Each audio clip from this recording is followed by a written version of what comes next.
nous sommes passés du stade de mépris et d'ignorance totale de la cause du peuple malien par les médias et autres presses, aujourd'hui à une énorme considération pour les uns et les autres. Cela ne s'est pas fait au hasard, ça a été l'objet d'un travail colossal que nous avons abattu ici. Je pense que l'assistance qui est ici, qui en moins de 24 heures se mobilise de cette manière-là, si on avait un peu plus de temps, vous serez surpris par le nombre de personnes qui pourraient répondre à votre appel de façon spontanée. Pour la simple raison que nous sommes convaincus que le Mali est un et indivisible. Donc, lorsque nous avons rencontré hier le président Hollande pour le remercier pour son engagement, pour la rapidité avec laquelle et l'efficacité avec laquelle il a pris cette décision, nous n'avons pas manqué de dire que nous, Maliens de France, dès le début du processus, on était convaincus que c'était ça la solution. Et parce que le président Dioncounda Traoré a bien compris et que lui, François Hollande, a réagi juste à temps, aujourd'hui nous avons l'espoir. Vous pouvez dire au président de la République, tout le gouvernement, au peuple malien, que les Maliens de France n'ont jamais perdu d'espoir et nous avons encore plus d'espoir aujourd'hui. Tout le monde dans cette salle, depuis avant-hier soir, quand nous avons eu cette invitation pour l'Élysée, jusqu'à maintenant, nos téléphones sont remplis d'appels de la presse, des médias, des personnalités.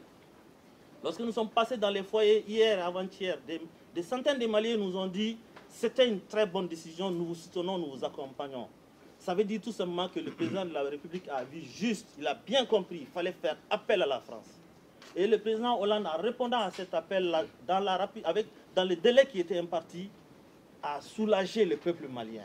Nous sommes soulagés aujourd'hui, mais nous ne sommes pas dupes. Nous savons que c'est un processus qui est long, qui est compliqué. On l'a dit hier qu'on espère que le gouvernement français, les forces françaises ne s'arrêteront pas en si bon chemin, qu'il faut aller jusqu'au bout. Il nous a donné cette garantie que la France ne s'arrêtera pas. Elle va accompagner la MISMA jusqu'à ce que le Mali retrouve son intégrité totale. C'est quelque chose qui nous rassure, mais il n'empêche que nous-mêmes, nous avons un travail à faire.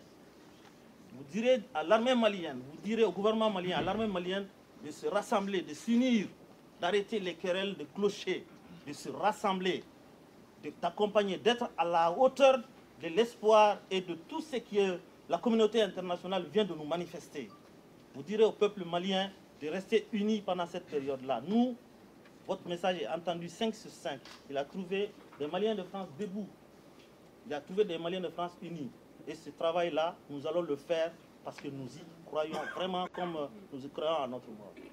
C'était vraiment ce que je devais dire. Mais ce qui est certain, c'est qu'aujourd'hui, nous sommes déterminés et vous pouvez aller tranquille en ayant le soutien total de la communauté malienne de France. Je peux me permettre de le dire. Je voulais saluer l'initiative de la communauté qui a été reçue par le François Hollande pour exprimer le salut du peuple malien au gouvernement français. Monsieur le ministre, mes chers compatriotes, la rencontre de ce soir vient à point nommé, car notre pays vit depuis jeudi dernier une accélération de son histoire. En effet, par la grâce de Dieu et avec le concours de la France et de son président François Hollande, l'horizon se dégage pour le recouvrement de l'intégrité territoriale de notre pays. Le président de la République m'a demandé de vous rencontrer parce que lui-même devait être là. Mais nous avons pensé qu'il était opportun de reporter sa visite. Parce que parmi ces charges constitutionnelles, il y a celle qui fait de lui le chef suprême des armées. Et en période de guerre, il ne doit pas se déplacer sans être sûr que le dispositif de défense peut fonctionner en son absence. L'engagement militaire a commencé dans notre pays. Cela oblige donc le président à rester sur place pour assurer son commandement et permettre aux Maliens d'être un peu plus sereins, parce que s'il arrivait qu'il se déplace, certains peuvent ressentir des doutes et d'autres choses. Et c'est pour ça que lui-même a estimé sage en accord avec le président François Hollande, de rester à Bamako. Et donc de dépêcher le ministre des Affaires étrangères, porter un message au président François Hollande, message de remerciement, de gratitude, non pas du président ni du gouvernement, mais du peuple malien vis-à-vis du peuple de France.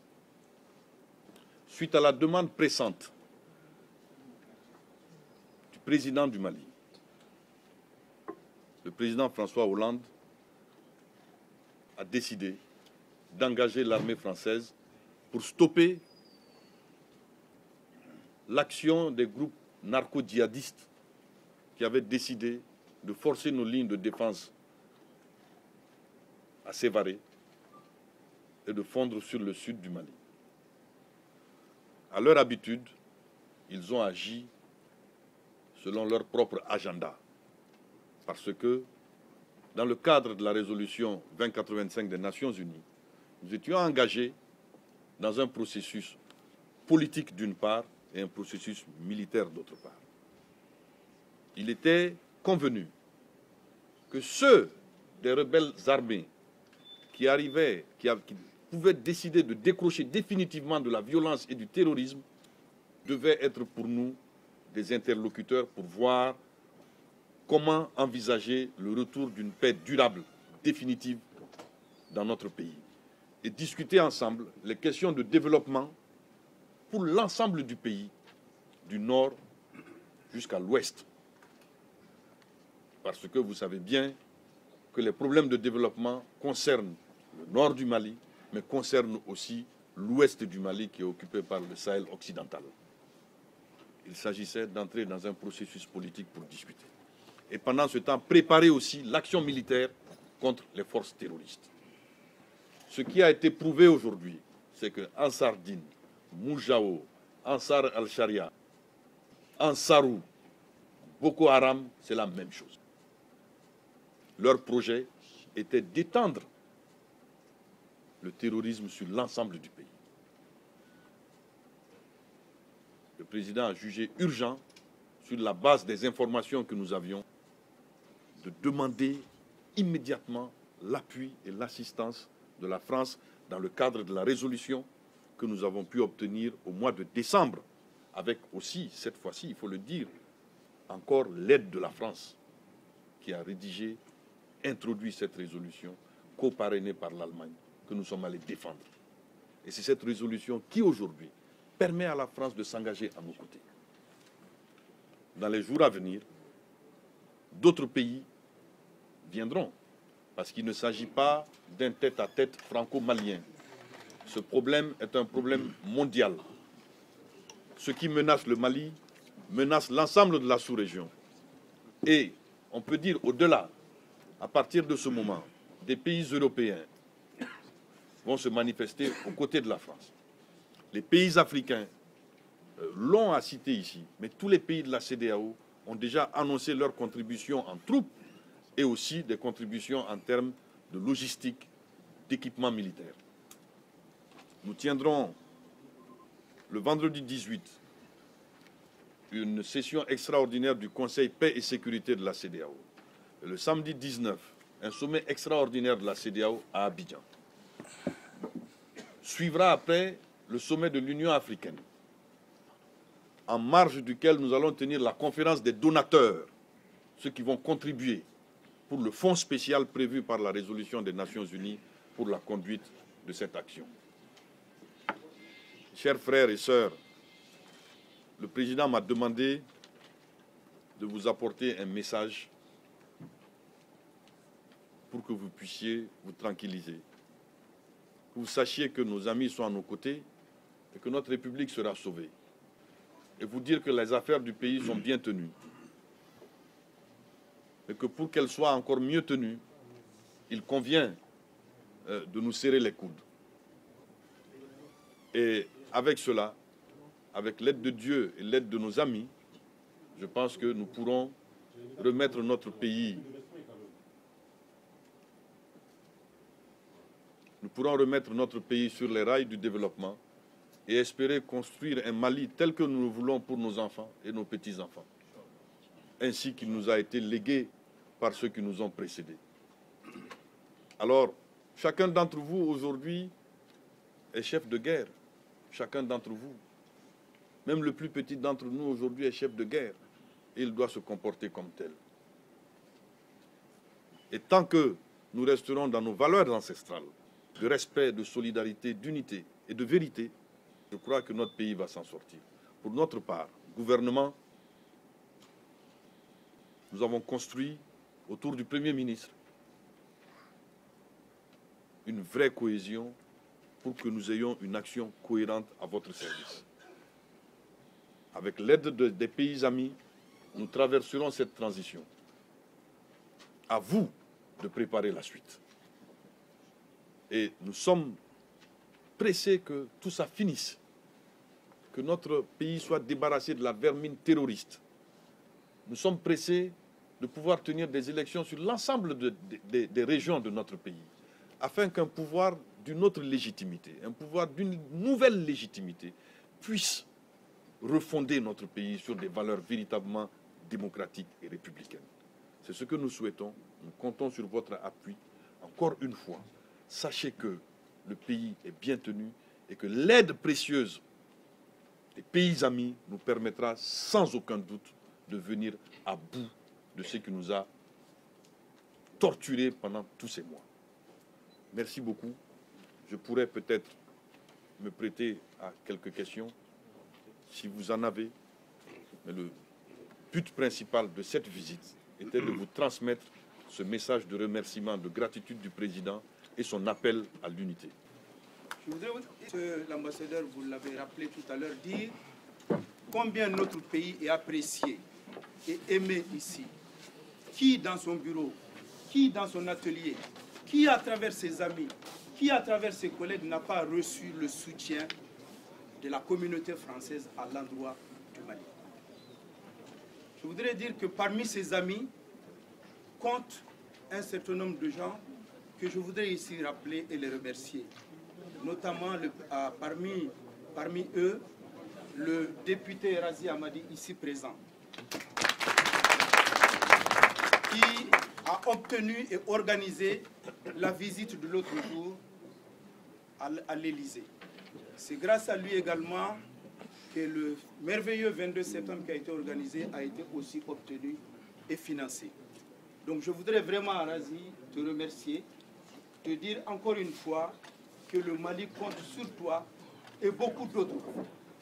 Pouvez-vous nous dire aujourd'hui où est Jabali et quelle est l'information qui circule autour de cette ville et nous dire si enfin est-ce que cette ville, comme on le dit, est entre les mains de nos adversaires ou pas.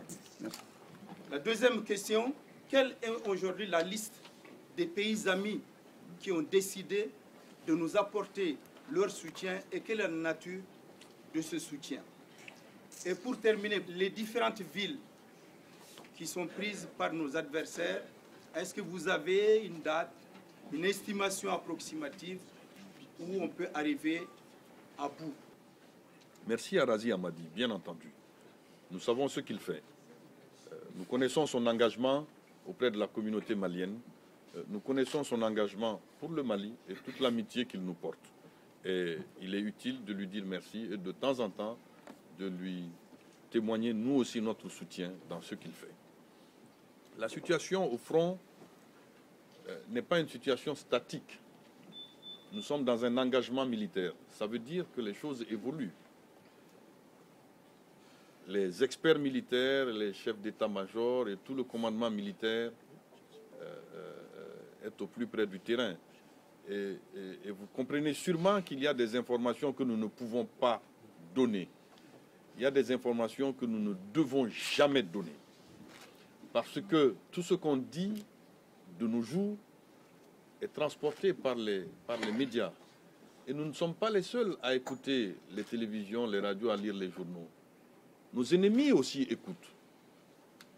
Même donner la position de nos troupes à tel moment est un risque. Donc, moi, je suis très discret sur ces questions-là. Je puis simplement vous dire que c'est un engagement dur qui est en cours. Vous avez constaté que nous avons perdu le lieutenant Damien Boiteux, pilote d'hélicoptère, un officier de 41 ans français, qui est mort aux premières heures de l'engagement. Et c'est pour vous dire qu'en face de nous, nous avons des ennemis sérieux et bien équipés. Il faut faire attention. Le front est en action. L'armée est en action avec l'aide de nos partenaires français. C'est ce que je peux vous dire. Diabali est une ville qui se trouve dans la zone office du Niger. Quand vous dépassez Nyono, Ndembougou et Dogofri, vous allez vers Diabali. Mais c'est une ville qui est un peu exposée car elle est en ligne à peu près avec Léré, Nampala, donc cette ligne qui va jusqu'à Tombouctou. Je ne sais pas si vous visualisez un peu la carte du Mali. Et donc c'est un point d'entrée pas loin de la frontière mauritanienne et qui forme une espèce de perpendiculaire avec une ligne qui va jusqu'à Tombouctou. Donc stratégiquement, c'est une ville qui a toujours été exposée aux poussées donc, de ces forces terroristes. Nous avions d'ailleurs souligné à la communauté internationale pendant que nous étions en discussion que quand nous sommes en train de voir comment organiser les discussions avec Ansardine et tout ça, eux sont en train d'amasser des forces, on savait des véhicules et des armes vers Nampala, vers Léré, et on savait que l'objectif c'était Diabali. Donc cette crainte, cette prévision s'est matérialisée par l'attaque d'aujourd'hui. Mais cette attaque ne restera pas sans réponse. Donc sachez simplement que les combats répondent à certaines stratégies, ça répond aussi à de la tactique, et il faut se garder de trop expliquer ce qui se passe. Merci. Le Togo, le Sénégal, le Burkina Faso, le Bénin, la Côte d'Ivoire, le Niger, le Nigeria, j'ai déjà cité le Burkina, le Tchad, j'avais cité le Bénin, le Tchad, le Burundi, annoncé depuis bien longtemps, le Burundi, annoncé par Pierre Bouyoya, qui est le haut représentant de l'Union africaine. Tous ces pays sont prêts à contribuer en matière de troupes, donner des troupes, pour contribuer à la force internationale. Avec le compte qu'on a fait aujourd'hui, avec toutes les annonces, nous ne sommes pas loin des 3000 hommes capables, enfin, disponibles aujourd'hui pour être déployés sur le terrain. Il y a du soutien logistique pour le transport des troupes. Il y a du matériel dont on ne peut pas donner la liste. Parce que quand on donne la liste d'un matériel ou d'un équipement militaire, ça correspond à certaines stratégies. Donc, il faut éviter de dire nous allons venir avec ci, nous allons venir avec ça. On ne peut pas vous dire ça. Sachez simplement qu'en plus de ces pays africains, il y a toute une organisation qui est en train de se mettre autour de la France. Parce qu'il ne s'agit pas d'une mission uniquement française. La France s'est manifestée parce qu'elle a su qu'un pays ami était en danger immédiat. Ils ont réagi tout de suite. Mais autour de la France, il y a l'Allemagne qui va apporter un soutien logistique. Il y a l'Angleterre qui aussi apporte un soutien logistique en donnant des avions de transport de troupes. Beaucoup de pays sont en train de proposer leur aide. Au-delà du continent européen, on me souffle qu'il y a les États-Unis, bien entendu, qui vont aider. En fait, c'est une coalition mondiale qui sera autour du Mali pour nous aider à chasser ces terroristes. Car ils ne menacent pas que le Mali. Ils menacent la civilisation tout entière. Ils menacent ce que nous essayons de construire depuis plusieurs années, c'est-à-dire un environnement de paix et de liberté. C'est ça qu'ils menacent. Donc, rassurez-vous, toute une coalition mondiale sera avec nous.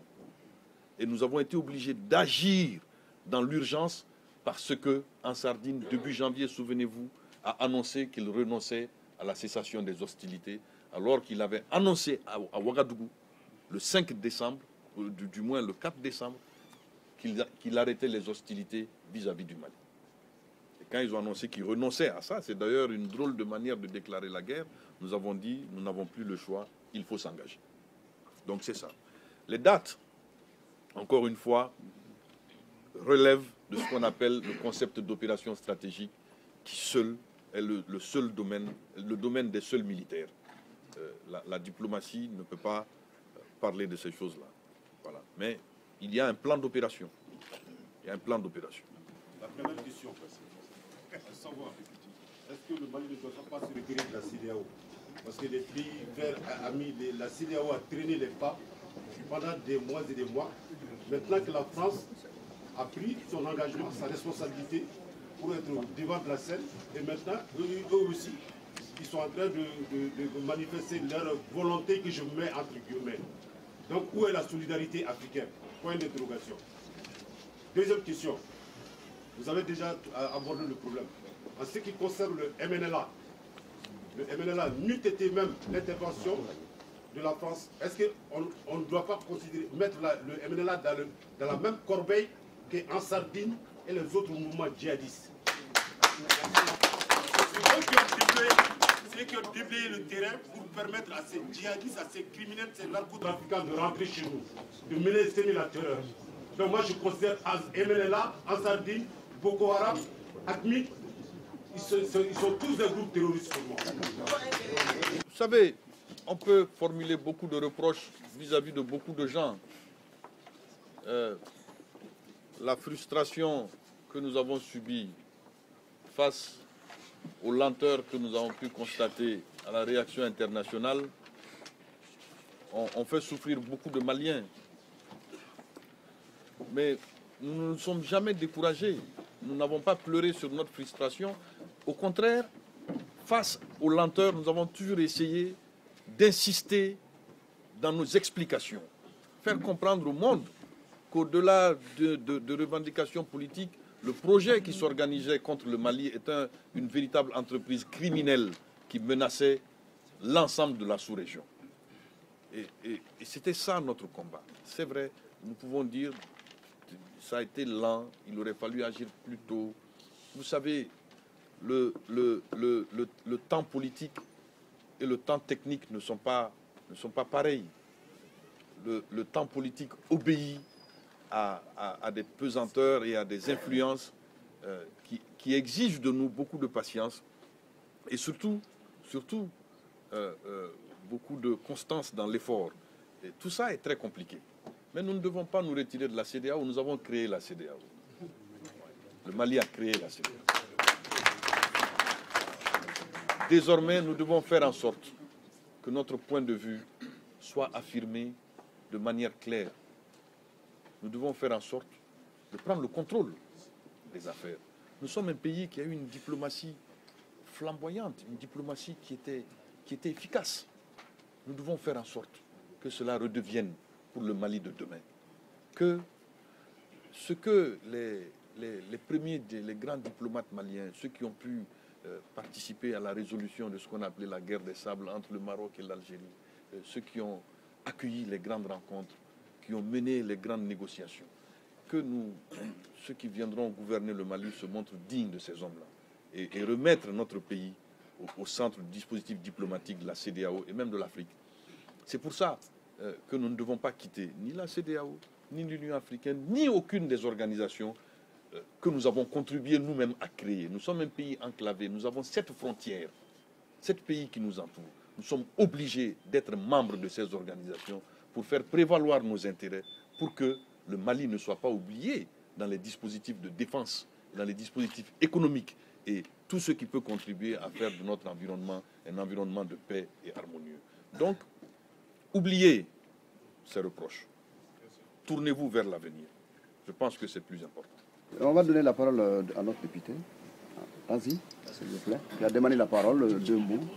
Très brièvement, Monsieur le Ministre, Votre Excellence, je n'aurai que 3 mots très brefs. Le premier pour dire que pendant des mois, ici à Bagnolet, à Montreuil, il y a évidemment les Maliens et les Maliennes qui sont touchés dans leur cœur par le terrible fléau qui s'est abattu sur le nord du Mali. Mais très vite, lorsque vous avez parlé de coalition mondiale, ce sont avant tout des citoyennes, des citoyens, des hommes et des femmes, quelles que soient leurs origines ou leurs couleurs, qui ont décidé ensemble d'être solidaires de cette cause. Parce que ce qui est en cause, justement, dans le nord du Mali, ce n'est pas simplement le nord du Mali. Ce ne sont pas simplement les Maliennes et les Maliens. Ce sont aussi des valeurs universelles parce que c'est la dignité de l'homme et de la femme qui sont remises en cause en ce moment au nord du Mali. Et ceux qui ont pu avoir quelques mots critiques vis-à-vis de l'intervention, je me suis amusé à leur dire, y compris sur les réseaux sociaux, passez donc une semaine à Gao. Vous serez le premier à appeler à l'intervention. La seconde des choses que je voulais vous dire, c'est témoigner avec humilité à ma modeste position de ce qu'a été la détermination sans faille des Maliens de France et leur unité. Il y avait une campagne électorale au Mali. Du jour au lendemain, il n'y a plus aucun parti, plus aucune sensibilité et un seul parti, celui des Maliens de France. Du jour au lendemain. Il y a eu les mobilisations dans la rue, il y a eu les mobilisations médiatiques, il y a eu les mobilisations institutionnelles. Pas moins de 4 ministres actuels sont d'ailleurs venus à Montreuil et à Bagnolet. Ils ont été interpellés par des visages, des commerçants, des acteurs de la vie économique de notre territoire. Je vois Madame Camara, je vois les représentants du conseil de base, des Maliens de France. Et c'est aussi ça qui a payé. Parce que il est vrai qu'il y a quelques mois encore, on n'en parlait pas tant que ça, alors que la barbarie était déjà à son comble. Troisième chose, enfin, pour finir, c'est qu'il va falloir aussi continuer. C'est un conflit qui peut aussi durer. Le désert est grand, et le désert n'a jamais été conquis. Et il va falloir être vigilant, à la fois pour maintenir une opinion nationale, française, mobilisée sur la justesse de cette intervention. Ceux qui sont tombés, vous parliez de notre pilote d'hélicoptère, dont les cérémonies auront lieu demain à 16h45 aux Invalides. Ce pilote-là, il était blanc et il était français. Mais son sang était de la même couleur que l'ensemble des Maliens qui tombaient, inversement. Ce sont tous nos enfants. Et l'intervention a commencé vendredi et elle peut durer. Et il va falloir maintenir la pression, l'explication, le pourquoi, la justification. Et ça sera toujours de plus en plus difficile, plus d'hommes et de femmes tomberont. En tout cas, c'est un immense plaisir que vous soyez ici. C'est avec beaucoup de gratitude qu'on se reverra demain, d'ailleurs, à la Commission des Affaires étrangères, à 16h15. Courage, dignité, et bravo pour l'immense honneur qui a été le vôtre, que vous avez su relever au long de tous ces mois. Et il faut rester déterminé, je vous dis, pour ceux que je vois tout à l'heure, Merci à vous. Je pense qu'on y a un peu répondu tout à l'heure. Je ne sais pas s'il a suivi. Bon, c'est là. Vous pouvez ne pas être d'accord avec ma réponse, mais c'est ma réponse. Moi, peut-être que je ne suis pas d'accord avec votre question, mais c'est votre question. C'est ça.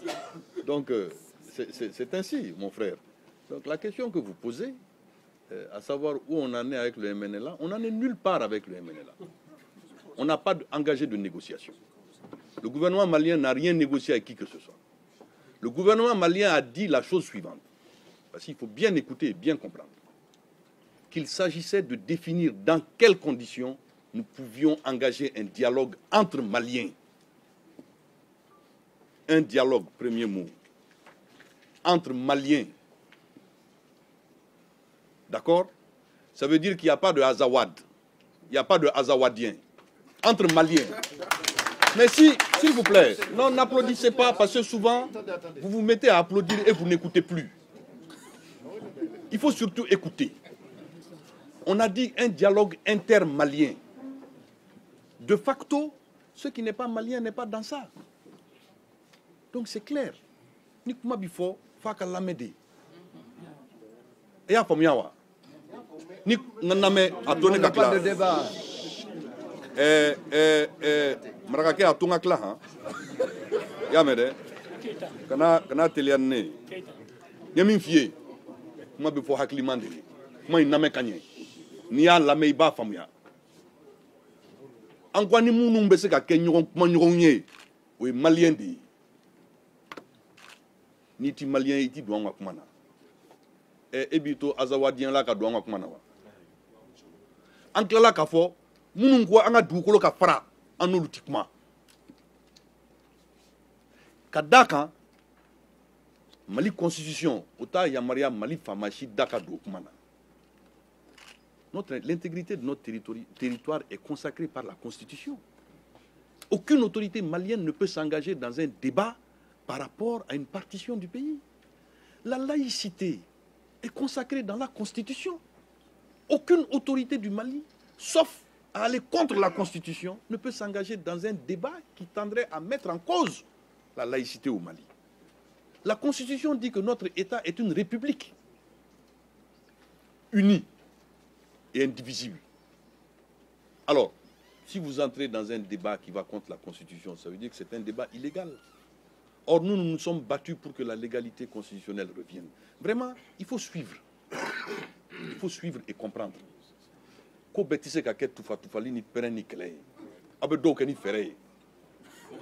Voilà. Il faut comprendre. J'ai dit que si ce n'était pas l'intervention de la France, ces gens-là allaient venir à Bamako et partir jusqu'à Kati. Maintenant, je demande, au niveau des Kati, moi je viens de Bamako la semaine dernière.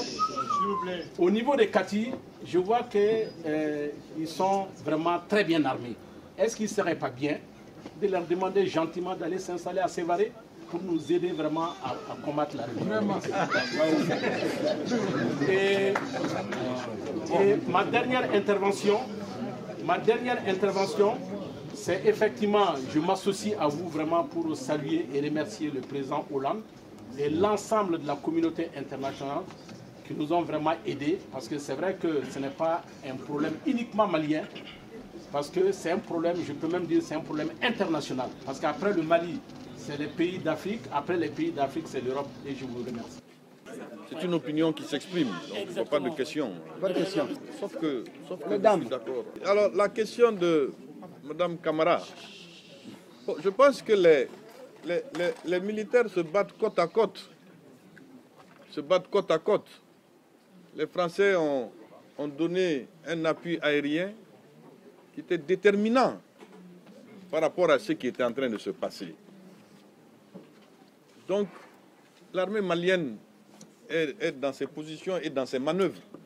Aujourd'hui, l'intervention française consiste à donner un appui aérien.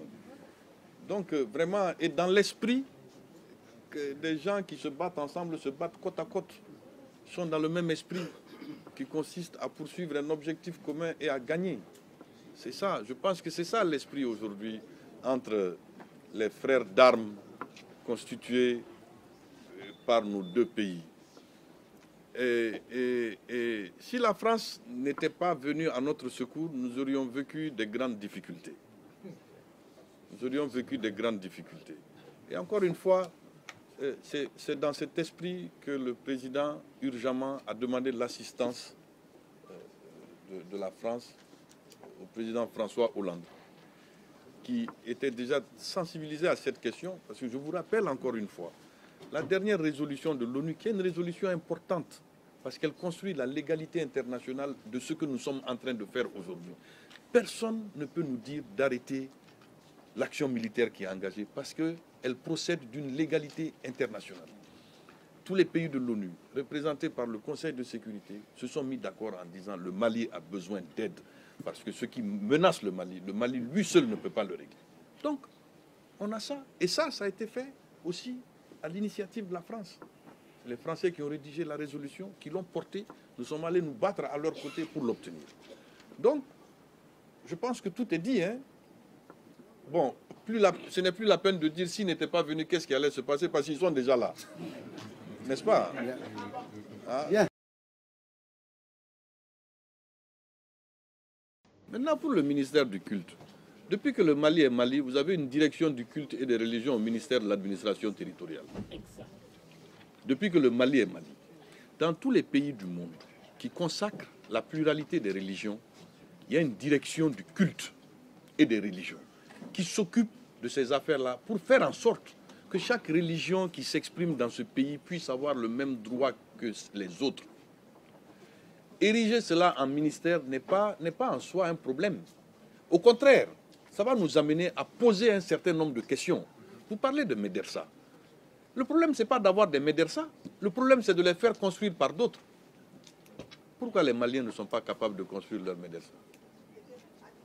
Pourquoi est-ce qu'on va chercher de l'argent ailleurs pour construire nos médersas? Pourquoi nous-mêmes, nous ne nous organisons pas pour que les moyens d'expression de nos religions viennent de nous-mêmes? C'est aussi des questions qu'il faut se poser. Si vous allez vous balader par-delà le monde pour demander de l'argent aux autres, pour financer l'expansion dans votre pays d'une religion, il va de soi qu'à un moment donné, vous perdez le contrôle.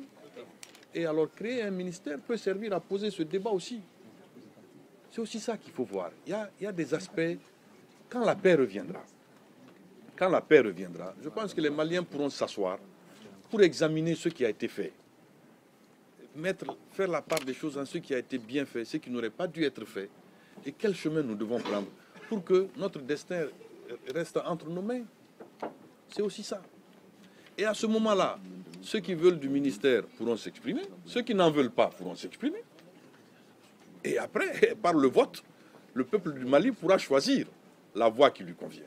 Vraiment, je pense que nous devons prier, nous tous, pour que ce moment vienne. Et nous tenir encore une fois soudés sur la ligne de front, pour que ceux qui nous aident soient encore plus confiants et plus à l'aise dans l'aide qu'ils ont décidé de nous apporter.